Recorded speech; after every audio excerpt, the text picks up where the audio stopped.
बोला बोला बोला। हई दिन रात बस थ्रेसर धरई बा तो कुल काम हो जाई। अरे थ्रेसर ना धरब ट्रैक्टरवा वाला भगा दे तो कहाँ से आई। और देखा पर कसवा भी लाइन लगैले है।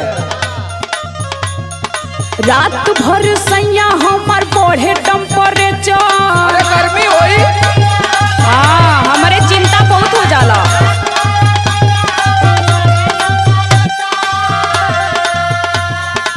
कूलर में रहा, कूलर में। रात भर सैया हमार बढ़े टेम्परेचर। तू धरावेला थ्रेसर, तू धरावेला थ्रेसर।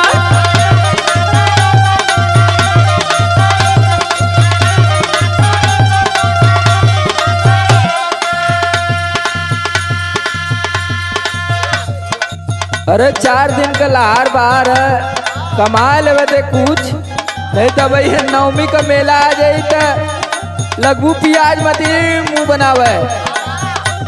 तब तो है कुल चीज चाहे लगी, दुनिया भर का टिम्मा पलले ही। सुन सुनावा। कैसे छनी पूरी रोज रोटियां बेलाई।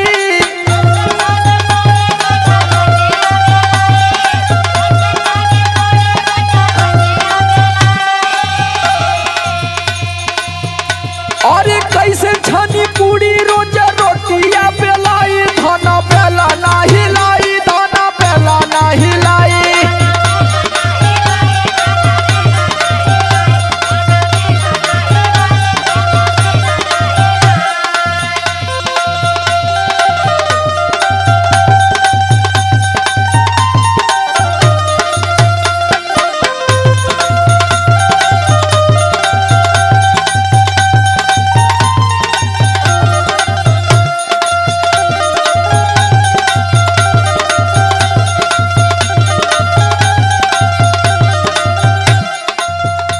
अरे वो तो ठीक है बा, हमहू जाना तानी कि कमैबा ना तो का खायल जाई, लेकिन तनी घरों रहल जरूरी समझा।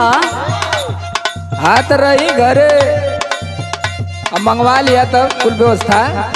सुना सुनावा। जहिया से चढ़ल बाटे चैत के महीना।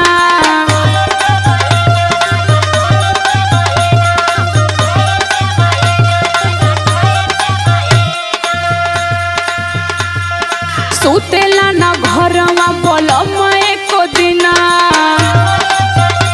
तनी घरों रहे सीख। हाँ गरबा सूत के बुखारी हम। जहिया से चढ़ल बाटे चैत के महीना। सुतेला ना घरवा बोलम एको दिना। दाबी दाबी तकिया बिगोर जाला नेचर। अरे टीवी देखल कर पगली, टीवी। मोबाइल में टिकटॉक पर वीडियो बनावल कर टाइम पास हो जाई। देखा थी कुल मेहरारू बनावत थी। हमरे ना आवेला हो। यह खाली तोरे ना वाला।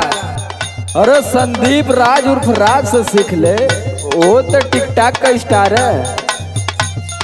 दाबी दाबी तकिया बिगोर जाला नेचर।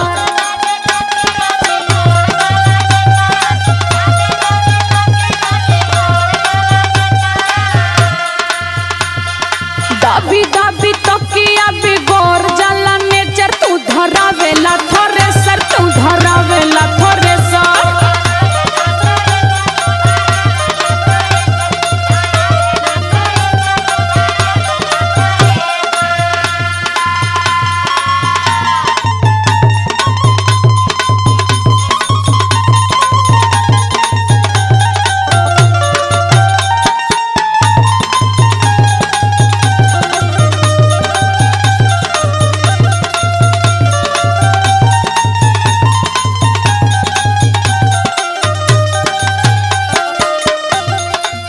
अरे तो हम अगर घरवा बैठे तो कैसे कुल व्यवस्था चली।